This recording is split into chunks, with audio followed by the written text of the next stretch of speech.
वाचो वेगम, वाणी के वेग को शासन में लीजिए।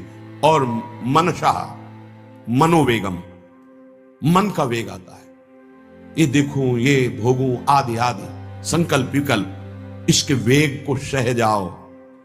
कुछ नहीं बोलना, सहने का मतलब होता है कुछ नहीं बोलना। मन कह रहा मुझे ऐसा करना है, मुझे ऐसा करना है, मुझे ऐसा, कुछ नहीं बोलना। कुछ भी उसकी जलन जो हो रही है किसी से नहीं कहना, शांत गंभीर, खत्म। पर उपासक क्या करता है? जो कच्चा उपासक है, नहीं नहीं अब मेरे मन में आ रही, मेरे मन में जलन हो रही, मुझे ऐसा करना है, मुझे ऐसा नहीं। शांत, ना बोलना है जो मन में आ रहा है, ना उसकी जलन पर ध्यान देना है। अपने मंत्र नाम उपासना कर्तव्य में लगे रहो, शांत हो जाएगा। इसके शांत करने की युक्ति है, इससे मतलब मत रखो। जैसे एक पागल आदमी रोड में खड़े तुम्हारे ऊपर कंकड़ फेंके, थूके, गाली दे, तो अपने लोग क्षमा भाव से कि वो पागल है, ऐसे मन अभी पागल है, इसके निर्णय पे ना हो। ये क्षण क्षण में बदल, इसको भजन से मतलब नहीं है, इसको क्षण क्षण में नवीन नवीन प्रपंच चाहिए। ये मनसा वेगम, मनोवेगम, इसका स्वरूप यही है, यही बंधन और मोक्ष का कारण है। ये क्षण क्षण में प्रपंच चाहता है। 5 ज्ञानेंद्रियों के द्वारा ये जाल रचा करता है जीव को फंसाने का। जहां हो, जैसी परिस्थिति में हो, बहुत अच्छी परिस्थिति भगवान ने दी, उसी परिस्थिति में भजन कर ले जाओ। परिस्थिति बदलने की जरूरत नहीं है, भजन करने की जरूरत है। भजन कर ले गए तो स्थिति बदल जाएगी, परिस्थिति नहीं। परिस्थितियां कहीं भी अनुकूल नहीं होती, स्थिति अनुकूल बनाई जाती, भजन के द्वारा स्थिति। जीवन में कभी कोई परिस्थिति ही ऐसी नहीं रही जिसमें भजन किया जा सके। जीवन में पूरे, अगर पूरे जीवन के तारतम्य को देखते हैं तो एक कष्ट की वेदी पर स्वाहा ही स्वाहा होता रहा है। जीवन की आहुति केवल कष्ट पर, और आज भी कष्ट ही कष्ट। फिर आप सोचोगे सुख किसे कहते हैं? ऐसे कांटों वाले पेड़ पर ऐसा सुगंधित फूल खिलता है कि जिससे परमात्मा मुग्ध हो जाता है। जीवात्मा नहीं, परमात्मा मुग्ध हो जाता है। वो ये मार्ग है। उस सुमन को लेकर वो अपने श्रृंगार में लगा लेते हैं। सुमन, सुंदर मन, ये कांटों पे खिलता है। जैसे गुलाब का फूल कांटों पे नहीं खिलता, हाँ ये कांटे हैं। हर द्वंद की पीड़ा को सहता हुआ जब उपासक आगे बढ़ता है तब सुमन खिलता है। उस सुमन को प्रियाजू अपने केश पास पे धारण करते हैं। उस सुमन को प्रियाजू अपने कर कमल में लेते हैं। अगर आप सहना नहीं सीखे, मांगे बनी रही हृदय की, ऐसा हो तो भजन हो सकता है, ऐसा हो तो भजन, तो लिख लो आप। मन बहुत चंचल है, इसको हर समय नवम नवम नवम, जहां जैसी परिस्थिति उसी में भजन करके निकल चलो। गृहस्थ में हो, विरक्त में हो, गांव में हो, शहर में हो, जहां जैसी परिस्थिति, परिस्थिति बदलने की कोशिश मत करो, स्थिति बदलने की कोशिश करो। जिनको लगता है परिस्थिति बदल जाएगी तो भजन होने लगेगा, नहीं।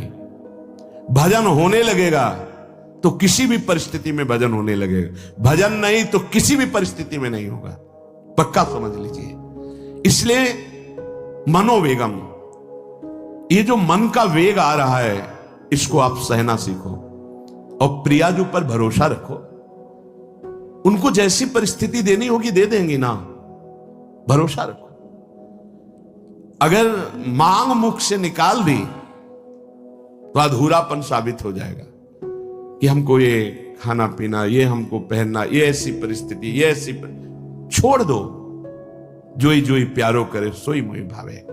शांत हो जाओ, मन के वेग को सह जाओ। क्रोध वेगम, महाप्रभु कह रहे कुत्सितवाद विकार ही। समस्त विकारों में प्रधान विकार होता है काम। काम से ही क्रोध का प्रादुर्भाव होता है। क्रोध एक वृत्ति है जो आने जाने वाली, स्थायी कोई नहीं है। जिस समय आपके अंदर क्रोध आए, इस समय मौन होकर हट जाइए वहां से। तुरंत जाकर थोड़ा ठंडा पानी पिए। प्रभु के चरणारविंद की तरफ अपनी वृत्ति को ले जाने की कोशिश कीजिए। उस व्यक्ति से चिंतन हटाइए जिससे क्रोध आ रहा है। उस व्यक्ति की उस क्रिया से चिंतन हटाइए जिससे क्रोध आ रहा है। हट जाइए। ये क्रोध का वेग अगर आता रहा तो भजन करने पर भी अनुभव नहीं हो पाएगा। एक बार अच्छे से क्रोध आ जाए, अंदर हृदय जल जाए, तो 1 महीने भजन के प्रभाव को रोक देता है पूज्य बाबा के उसमें। फिर आप अगर 12 बार साल में आ गया तो क्या अनुभव में आ गया। इसीलिए 20-20, 50-50 वर्ष हो रहे हैं, कुछ अनुभव में नहीं आ रहा। बहुत सावधान। क्रोध हमारा नाश करता है, किसी और का नहीं। हमारे भजन का, हमारे हृदय के आनंद का, हमारी वृत्ति का बड़ा हल्का स्वरूप हो जाता है क्रोधी पुरुष का। इसलिए क्रोध को सहना है, उसके वेग को सहना है। वाणी के वेग, मन के वेग और क्रोध के। अगर क्रोध के वेग को सह गए तो अगला है हिंसा का वेग। वो अपने आप सह जाओगे, क्योंकि क्रोध से ही हिंसा होती है। हिंसा का वेग, वाणी के द्वारा बहुत हिंसा होती है। ऐसे कठोर वचन बोल दिए जाते हैं जो हृदय को चुभते रहते हैं। बाहर का डंडा लगा है, पिटाई हुई तो 2-4 दिन में ठीक हो जाएगा, लेकिन हृदय में जब पिटाई की जाती कठोर वचन के द्वारा, तो 10 साल बाद अगर दिखाई दे तो फिर ये वो बोला था, ऐसा बोला था, वो हृदय में घाव बना रहता है। वाणी का हिंसात्मक स्वरूप प्रायः क्रोधी जनों में ही पाया जाता है। अगर क्रोध वेग को सह गए तो वाणी के द्वारा हिंसा नहीं होगी, और मन के द्वारा मलिन हृदय में हिंसा का भाव होता है कि चलो हम वैष्णव में मारेंगे तो नहीं, पीटेंगे तो नहीं आपको, लेकिन भगवान तुम्हारा नाश करेंगे, भगवान बहुत जल्दी, ऐसा भाव मन में। ये भी हिंसा है शरीर के द्वारा। तो ना वाणी के द्वारा, ना मन के द्वारा, ना शरीर के द्वारा। क्यों? उसके हृदय में भगवान बैठे हैं, हमको उनको रिझाना है। हमें निर्दोष होकर भगवत प्राप्ति करनी है। ये हजारों दोषों की पंक्तियां यहां हैं। कोई कह दे हम निर्दोष हैं, हमें लगता है कि यही सबसे बड़ा दोष है। नहीं तो अंदर देखा जाए ना, तो क्रम क्रम से धीरे धीरे निर्दोष हुआ जा रहा है।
दिन में एक दिन संयम पूर्वक पवित्र भजन। अपने लोग जानबूझकर हफ्ते में एक टाइम छोड़ दें या एक दिन कभी ऐसे, तो उदर वेग को सहते हुए भजन। उदर वेग देख लो, उदर वेग को सहने के लिए तो अगला जो बात कह रहे हैं वो अपने आप सह जाओगे। जैसे क्रोध वेग को सह गए तो हिंसा वेग पर आप शासन कर लेंगे, ऐसे उदर वेग को सह गए तो उपस्थ वेग को सह जाएंगे।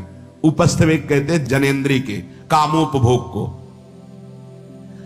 जब पेट में भरपेट भोजन ही नहीं है ना, तो और कुछ चिंतन ही नहीं रहा। यौवन अवस्था, जवानी ऐसे भगवान ने काटी है, याद ही नहीं रहा कि संसार का कोई सुख होता है। वही एक लक्ष्य ब्रह्माकार वृत्ति कैसे कैसे तत्वबोध हो, बस कठिन से कठिन जहां वैराग्य की भूमिका वहां कूद जाना, उसी में स्थिति में आने की कोशिश करना, देह राग का त्याग करना, ये युद्ध चल रहा था। बड़ी कृपा है। उपस्थ वेग, इसका जनेंद्री का वेग आता है। जो स्कूल में आदतें जिनकी गंदी हो गई बच्चों की, फिर आगे वो संयम में, उनको बहुत बाधा है। कई ऐसी क्रियाओं से वो जानकारियां रख लेते हैं कि जो अपना सर्वनाश करने के लिए पर्याप्त है।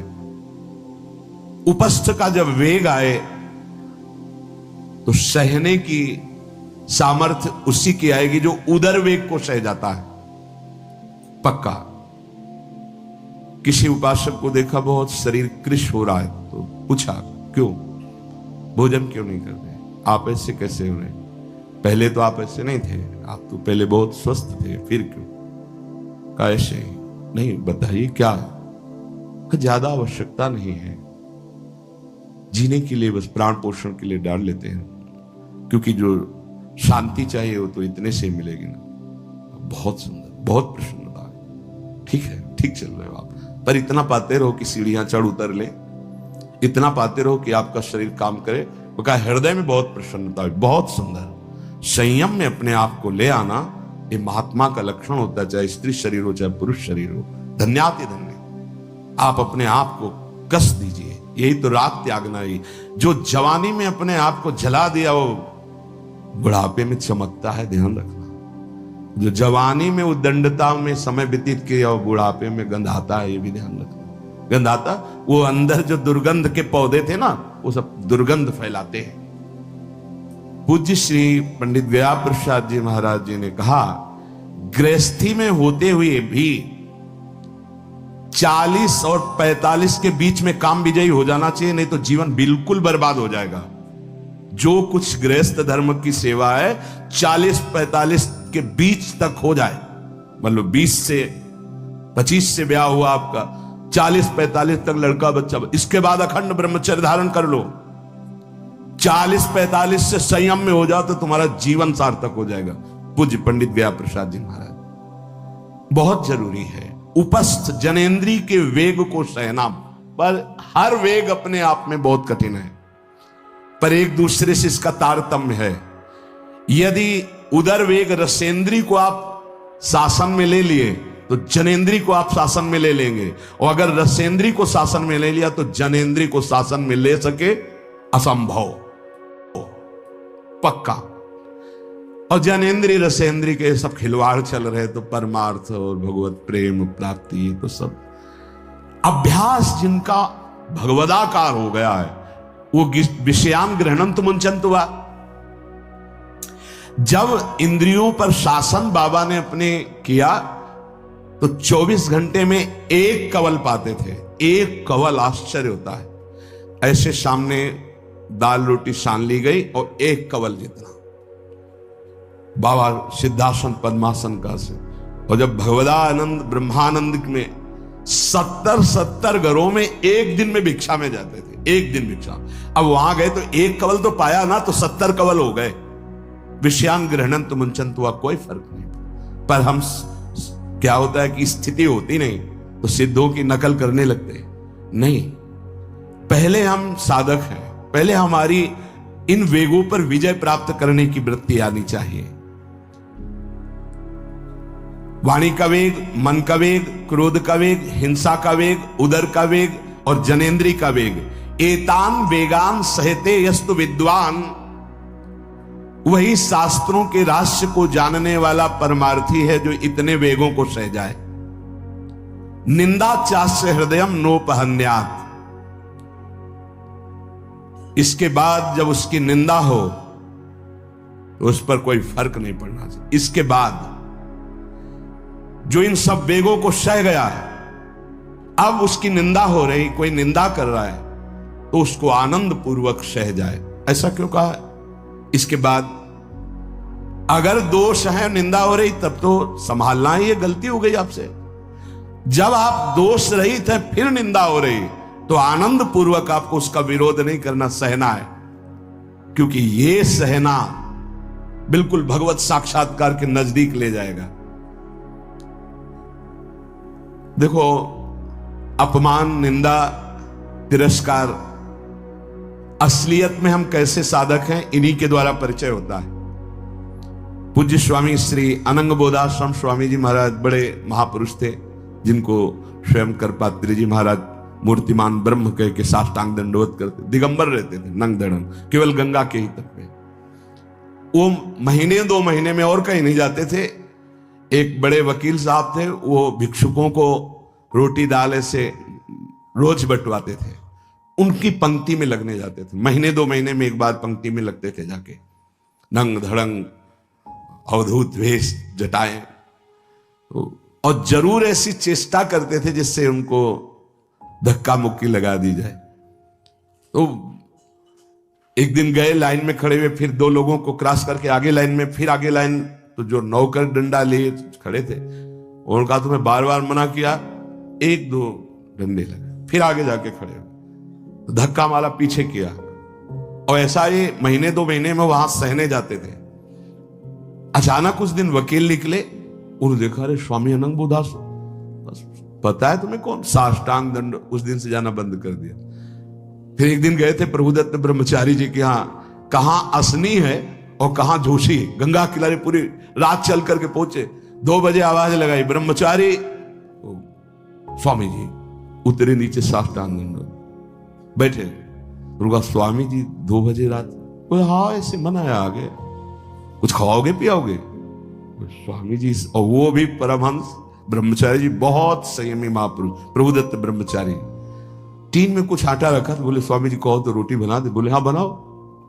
रोटी और नमक ऐसे पाए, जितना टीन में आटा था सब पागल, जो 2-4 किलो जो भी। तो बोले स्वामी जी आटा तो खत्म हो गया। बोले हाँ, भोजन का स्वाद तो साधु ही जानता है। फिर उठे, झूसी से असनी, फिर पैदल। ये शब्दों की मौत, अपमान, तिरस्कार, क्षुधा, हर वेग, ये हमारी कसौटी है। परमार्थ का पथिक चाहे जिस मार्ग का हो। देखो सुदामा जी गृहस्थ मार्ग के कितने उच्च कोटि के, नरसिंह मेहता गृहस्थ मार्ग में कितने उच्च कोटि के। एक कभी तो सौभाग्य ऐसा प्रभु देते जब कोई हमारी निंदा करता है, ये सौभाग्य है, हमें सहने का सौभाग्य मिलता है। कभी तो कोई अपमान करता है जब, तो भगवान से प्रेरित होकर वो सौभाग्य मिलता है। साधक को उस समय चिड़चिड़ा नहीं होना चाहिए, उस समय मुस्कुराना चाहिए कि आज मेरी स्थिति का थर्मामीटर डाला जा रहा है, कैसे हो, नहीं आनंदित है। पर देख लो, प्रशंसा होगी तो चेहरा खिला हुआ गुलाब के फूल की तरह मिलेगा, और निंदा होगी तो ऐसे होगा। ऐसा नहीं होना चाहिए। नहीं करत जे अनसहन निंदक, तीनों पे अनुग्रह कियो। इसीलिए पूज्य बाबा कह रहे कि इसके बावजूद, अर्थात समस्त वेगों को सहन करने के बावजूद तुम्हारी जब निंदा हो और उसको सह जाओ, तब तुम परमार्थ के शूरवीर योद्धा कहे जाओगे। विपत्ति में सब साथ छोड़ देते तो हृदय के भी साथी साथ छोड़ते हैं, ध्यान रखना। जब विपत्ति आती है तो मन भी साथ देना बंद करने लगता है, विपरीत जाने लगता है, बुद्धि भी विपरीत जाने लगती है। इसलिए जो विपत्ति में अपने धैर्य और साहस को न खोकर अपने सिद्धांत से चलता है उसे महात्मा कहते हैं, चाहे वो गृहस्थ हो चाहे विरक्त हो। ध्यान दीजिए, संपत्ति में, अनुकूलता में तो सब सावधान होने की कोशिश करेंगे, बड़ी कृपा है भगवान की। यहां कह रहे हैं विपत्ति में सब साथ छोड़ते हैं, ये जीवन में देखा है। विपत्ति में ना तो बाहरी कोई साथ देता है और न मन साथ देता है, उस समय भजन साथ देता है। भजन विपत्ति में हृदय को जो दृढ़ रखे, धैर्यवान और साहस बिल्कुल ना गिरने पावे, आगे बढ़ो, नाम जब तुम्हारा भजन वैसे ही चलना चाहिए, तब समझना चाहिए कि हमारी साधना परिपक्व। विपत्ति में कोई साथी नहीं होता, देखा गया है, कोई साथी नहीं। मन भी धोखा दे देता है, मन भी, अपना मन भी साथी नहीं, उस समय केवल भजन साथी होता है। तभी विपत्ति को कुंती जी ने मांगा, क्योंकि उस समय एक ही साथी होता है, हरि बस। संपत्ति में तो बहुत साथी मिल जाएंगे, अब तो साथी ही साथी हैं, जिधर देखो उधर साथी हैं। वो उस समय तो जिधर देखो उधर केवल हरि है, दूसरा कोई है नहीं। ये बड़ा सुख मिलता है जब तिरस्कार और विपत्ति एक साथ होती है, तो सीधे प्रभु से फोन में बात होती, सीधे प्रभु होते हैं, ये आपके सिवा को। इसीलिए बहुत प्रवीण है कुंती माता, इसीलिए कहा कि मुझे विपत्ति दीजिए जो हर कदम में आपका स्मरण कराती है। अच्छा, प्रभु जब कृपा करते हैं तो ऐसी विपत्ति देते हैं कि अंतिम श्वास तक वो बनी ही रहती है, अंतिम श्वास तक बनी रहती है। हर कदम पर जैसे गार्ड रखा जाता है ना, सावधान, यहां से ऐसे ऐसे ऐसे हर समय विपत्ति महारानी सावधान, तुम्हारा जीवन कभी भी नष्ट हो सकता है, किसी भी क्षण नष्ट हो सकता है, इसलिए हर समय लक्ष्य पे रखो अपनी दृष्टि, प्रिया प्रीतम पे। ये कृपा होती है। तो उपासक को जब विपत्ति मिले, सब साथ छोड़ दें, मन भी ना लगे, तब धैर्य और साहस दोनों को सुरक्षित रखते हुए साधना में समय आया है, परीक्षा आई है, फेल मत हो, धैर्य पूर्वक डटे रहो, निकल जाएगा। ये तूफान है, मन का तूफान है, माया का तूफान, निकल जाएगा, आगे बढ़ो। अगर भूल गए तो इससे बड़ी कोई हानि नहीं होगी, ध्यान देना। साहानिस्तन महच्छिद्रम सा चांद्र जड़ मूढ़ता यन्मुहूर्तम क्षणार्धम वा वासुदेवम न चिंतयेत। अय उपासक, वो मुहूर्त, वो आधा क्षण जिसमें आप अपने प्रभु को भूल गए, किसी भी प्रकार से अपमान को देखकर, निंदा को सुनकर, विपत्ति के जग सबसे बड़ी हानि हो जाएगी। आधे क्षण के लिए भी प्रभु को नहीं भूलना सबसे बड़ी त्रुटि, अंधापन, जड़ता, मूर्खता होगी कि उपासक निंदा सुनकर अपमान की परिस्थिति में या विपत्ति में अपने प्रभु को भूल जाए। नहीं, एक क्षण के लिए भी नहीं, ना संपत्ति में भूलेंगे और ना विपत्ति में भूलेंगे। वो ममता शून्य होता है, इसलिए उसका भजन नहीं रुक सकता। न शरीर पे ममता है, न किसी संबंधी पे ममता है, तो विपत्ति किस पे आएगी? इन शरीरों पर ही तो आती है। विपत्ति किस पे आएगी? संबंधों पर ही तो आएगी। तो उसका भजन क्यों नहीं रुकता? क्योंकि ममता शून्य है। इसीलिए इस ममता पर प्रहार गुरुदेव करते हैं, आचार्य शास्त्र करते हैं। ममता शून्य बनो, अपनी ममता केवल प्रियालाल से, तो भारी विपत्ति में भी हमारी ममता सुरक्षित श्यामा श्याम से, उनका चिंतन चलता है। एक एक कदम पर वो मुस्कुराते नजर आते हैं जब किसी का सहारा नहीं होता, किसी का भरोसा नहीं होता, कोई अपना नहीं होता है। ये जानबूझ करके किया जाता है, नहीं तो संसार में सबके कुछ न कुछ अपने होते हैं। संसार में कुछ न कुछ सपने होते हैं और कुछ अपने होते हैं। जानबूझकर सब सपने मिटाए जाते हैं और सब अपनेपन मिटाए जाते हैं। हमारा स्वप्न भी प्रभु होते, कल्पना, भावना, चाहत, गति, जो हमारे प्रभु होते हैं, और हमारा अपनापन भी प्रभु से होता है। अब व्यवहार में सब अपने हैं। अब देख लो, पहले एक बार अपनापन हटाया, ममता हटाई, प्रभु के चरणों में रखी, इसके बाद अब सबसे प्रभु भाव से नाते नेह राम के मने, अब कोई फर्क नहीं। पर अभी ममता से समता में नहीं पहुंचे, इसलिए ममता हटानी है। एक बार हटाओ, अपने शरीर से, अपने संबंध से, अपने इंद्रियों के भोगों से ममता हटाकर श्री जी के चरणों में। एक अहमता ममता ये जग में है दुखदाई, ये जब श्री जी की ओर लगे तो होत परम सुखदाई। उपासक को क्यों विघ्न नहीं पड़ता भजन में? क्योंकि उसकी कहीं ममता ही नहीं होती। अब वो पधार गए, आओ तो मृत्यु लोक है, जाना ही है, राधा राधा राधा। बलराम ब्रजवासी बताते हैं कि उनके बगल में एक गृहस्थ भक्त थे, तो उनका पुत्र मथुरा गया तो एक्सीडेंट से पधार गया, और उनके 4 घंटे जप का नियम था, तो 2 घंटे हुए थे, वो जप रहे थे। सूचना ही कि आपके पुत्र का एक्सीडेंट हो गया और ऐसा ऐसा, तो उनका है या पधार गया? बोले पधार गया। बोले जब पधार ही गया तो आगे का कार्य आप लोग देखो, 2 घंटा रह गया, पूरा जप हो जाने पर ही हम उठेंगे। पूज्य श्री मुखिया जी महाराज जो इस समय गाते हैं, राधा वल्लभ जी इनके पिताजी, बड़े मुखिया जी का, जहां राधा वल्लभ जी के सामने हारमोनियम में ऐसे हाथ रखा और एक बार राधा वल्लभ जी को देखा, आंख बंद की, तो समाज पूरी होने के बाद ही आंख खुलेगी। इतने में सूचना है कि आपके बड़े पुत्र को अग्नि के द्वारा ऐसा, तो शरीर पूरा हो गया। तो बस राधा वल्लभ जी की तरफ देखा, आंख मूंद ली, पूरी समाज करने के बाद ही क्यों? क्योंकि ममता शून्य है। ममता युगल चरणारविंद में राधा वल्लभ लाल जी के जाने का समय निश्चित है, चला गया। अब हम श्री जी की सेवा में उसका मंगल ही होगा।